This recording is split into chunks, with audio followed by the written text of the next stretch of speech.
na musamman zuwa ga 'yan Najeriya don haka ofis a bani izini na karanta. Go ahead. Shugaban ƙasa Bola Ahmed Tinubu ya ce zai yi birthday don haka kowane ɗan Najeriya zai biya naira na guga naira har naira miliyan 10. Daga murya kaɗan kuma ka sassafta daidai yadda zan fahimta. Na ce shugaban ƙasa Bola Ahmed Tinubu ya ce a faɗa muku kowane ɗan Najeriya zai biya naira miliyan 10 saboda baddan shi za a yi. A dawo baya.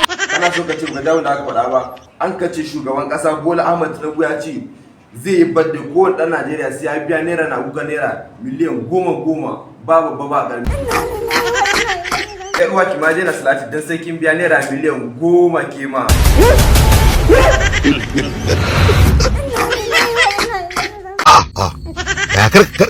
Kamar ya shugaban kasa Bola Ahmed Tinubu ne fa ya ce na faɗa muku wannan sakon sai kun biya naira miliyan 10. Ƙarya yake yi da ubanka. Amma ne wannan tsinanne ne. Kun san me kuke faɗa kuwa shugaban kasa ne fa?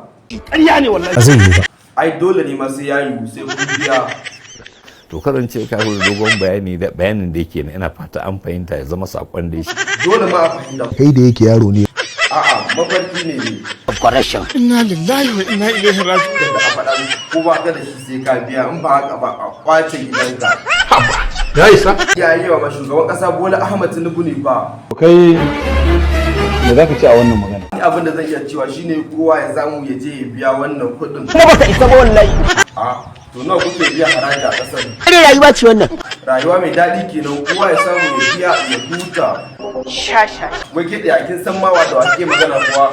Banza ka din wafi. Alƙali ne fa. Idan kan wasa nan wajen wallahi. Lalle ma ko alƙali ne ba ke magana fa. Na sharara maka bani wallahi.